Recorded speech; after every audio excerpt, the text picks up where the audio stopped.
കമൽ, അവിടെ പൂർണ്ണമായും റോഡൊക്കെ വൃത്തിയാക്കി ഫയർഫോഴ്സ് സംഘം അവിടെ നിന്ന് മടങ്ങിയോ, അതോ ഇപ്പോഴും റോഡ് ക്ലിയർ ചെയ്യുന്ന ജോലികളിൽ തന്നെയാണോ അവർ തുടരുന്നത്? മോത്തി, റോഡ് ഏറെക്കുറെ ക്ലിയർ ചെയ്തു. വാഹനങ്ങൾ വരുന്നത് നമുക്ക് കാണാം. ഫയർഫോഴ്സ് ഇപ്പോഴും ഉണ്ട്. അവർ ആ വെള്ളച്ചാലിലൂടെ മുകളിലേക്ക് കയറിയിട്ടുണ്ട്. എന്തെങ്കിലും അപകടാവസ്ഥ മുകളിലുണ്ടോ എന്ന് നോക്കാനായി കയറിയിട്ടുണ്ട്. ഇപ്പോഴും ഇടവിട്ട മഴ പെയ്യുന്നുണ്ട്. ഇപ്പോൾ മഴ ചെറിയ രീതിയിൽ പെയ്തുകൊണ്ടിരിക്കുകയാണ്.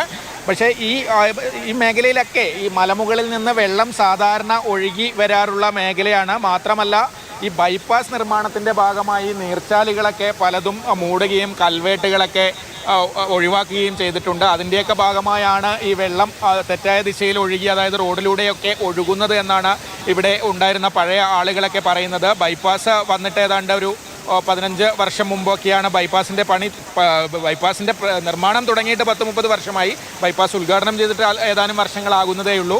പക്ഷേ ആ ബൈപ്പാസ് നിർമ്മാണത്തിൻ്റെ സമയത്ത് ചില നീർച്ചാലുകളൊക്കെ മൂടിപ്പോയിട്ടുണ്ട്. നേരത്തെ മലയിൽ നിന്ന് വെള്ളം ഒഴുകിപ്പോയിരുന്ന ചില നീർച്ചാലുകളും അതുപോലെ കൽവേട്ടുകളുമൊക്കെ മൂടിപ്പോയിട്ടുണ്ട്. അതാണ് മഴക്കാലത്ത് വലിയ വെള്ളം വരുമ്പോൾ ഇപ്പോൾ റോഡിലും അല്ലെങ്കിൽ മറ്റ് ദിശകളിലുമൊക്കെ വെള്ളം ഒഴുകുന്നത് എന്നുണ്ട്. എന്തായാലും മനുഷ്യൻ്റെ ഇടപെടൽ ഇത്തരം കാര്യങ്ങൾക്കൊക്കെ കാരണമാകുന്നുണ്ട് എന്നതാണ് ഇതിൽ നിന്ന് വ്യക്തമാകുന്നത്. എന്തായാലും നിലവിൽ വെള്ളത്തിൻ്റെ ഒഴുക്ക് ശക്തി കുറഞ്ഞിട്ടുണ്ട്. പക്ഷേ വെള്ളം റോഡിൻ്റെ രണ്ട് ഭാഗത്തുമുള്ള ഓടയിലൂടെ ശക്തമായി തന്നെ താഴേക്ക് ഒഴുകുന്നുണ്ട്. റോഡിൽ ഇപ്പോൾ ഗതാഗത തടസ്സമോ മറ്റ് വിഷയങ്ങളൊന്നുമില്ല. പോലീസ് ആവശ്യപ്പെട്ടതനുസരിച്ച് JCB വീണ്ടും എത്തുന്നുണ്ട്. പക്ഷേ നിലവിൽ അവിടെ ആ റോഡിൽ വലിയൊരു കുഴി രൂപപ്പെട്ടിട്ടുണ്ട്, വലിയൊരു ഗട്ടർ രൂപപ്പെട്ടിട്ടുണ്ട് എന്നുള്ളതൊഴിച്ചാൽ റോഡിൽ മറ്റ് തടസ്സങ്ങൾ നിലവിലില്ല. മോത്തി, ഈ മുകളിൽ നിന്നും കുത്തിയൊലിച്ച് വെള്ളം വരുന്നത് കൊണ്ട് തന്നെ ഇപ്പോൾ വീണ്ടും പറയൂ കമൽ, പറയൂ. JCB എത്തിയിട്ടുണ്ട്. കൂടുതൽ എന്തെങ്കിലും ക്ലിയർ ചെയ്യാനുണ്ടെങ്കിൽ അത് ചെയ്യാൻ വേണ്ടിയാണ് ഇപ്പോൾ ഫയർഫോഴ്സും പോലീസും ആവശ്യപ്പെട്ട് വീണ്ടും മണ്ണുമാന്തി യന്ത്രം എത്തിച്ചിട്ടുള്ളത്. പക്ഷേ നിലവിൽ റോഡിൽ എന്തെങ്കിലും ചെയ്യാനുള്ളതായി കാണുന്നില്ല. എന്താണ് ഫയർഫോഴ്സ് ഉദ്ദേശിക്കുന്നതെന്ന് അറിയില്ല. എന്തായാലും JCB എത്തിച്ചിട്ടുണ്ട്. നിലവിൽ വാഹനങ്ങൾ കടന്നു പോകുന്നുണ്ട്. ഞാൻ നേരത്തെ പറഞ്ഞതുപോലെ പുലർച്ചെ 2 മണി 3 മണി സമയത്ത് ബൈപ്പാസ് മാത്രമല്ല, അപ്പുറത്ത് ബൈപ്പാസ് ചെന്ന് ചേരുന്ന ദേശീയപാതയിൽ അടക്കം ഗതാഗത തടസ്സമുണ്ടായിരുന്നു. കല്ലും ചെളിയും ഒക്കെ ഒഴുകി. പക്ഷേ അത് രാവിലെ തന്നെ പോലീസും ഫയർഫോഴ്സും ഒക്കെ എത്തി JCB ഉപയോഗിച്ചൊക്കെ റോഡ് ക്ലിയർ ചെയ്തു. നിലവിൽ ഈ രണ്ട് വശത്തുകൂടിയും ശക്തമായ നീരൊഴുക്ക് ഇപ്പോഴും ഉള്ള സാഹചര്യമാണ് നിലവിലുള്ളത്. കമൽ, ഈ നീരൊഴുക്ക് ഇത്രയും ശക്തമായി ഇങ്ങനെ നിരന്തരമായി തുടരുന്നത് ഏതെങ്കിലും തരത്തിൽ ആശങ്കയുണ്ടാക്കുന്നതാണോ?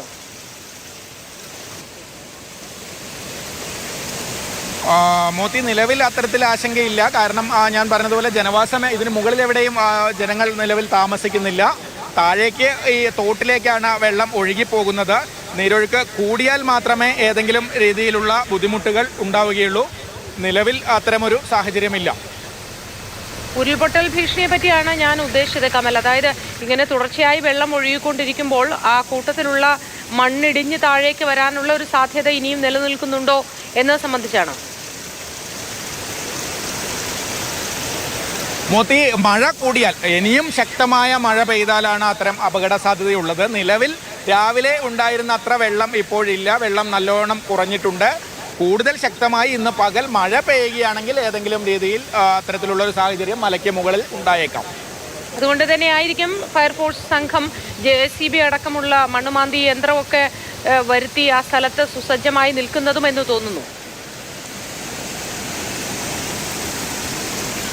മോത്തി, എല്ലാ മുൻകരുതലുകളും സ്വീകരിക്കുന്നുണ്ട്. ജില്ലാ ഭരണകൂടമാണെങ്കിലും അതുപോലെ ഫയർഫോഴ്സും പോലീസും ആണെങ്കിലും ഒക്കെ രാവിലെ തന്നെ ഗതാഗതം പുനഃസ്ഥാപിക്കാൻ കഴിഞ്ഞു. അതുകൊണ്ട് തന്നെ ജനങ്ങൾക്ക് നേരം വെളുക്കുമ്പോഴേക്കും അതിൻ്റെ ഒരു ബുദ്ധിമുട്ട് പൊതുജനങ്ങൾ അറിഞ്ഞിട്ടില്ല.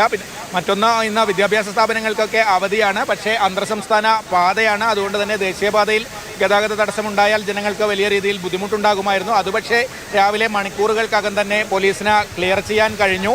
ഇപ്പോഴെന്തായാലും വാഹനങ്ങൾ സുഗമമായി പോകുന്നുണ്ട്. ഇനി ശക്തമായ മഴ പെയ്താൽ എന്തെങ്കിലും ബുദ്ധിമുട്ടുണ്ടാകുമോ എന്നുള്ളത് മാത്രമാണ് നിലവിൽ ആശങ്കയുണ്ടാക്കുന്നത്. ശരി കമൽ.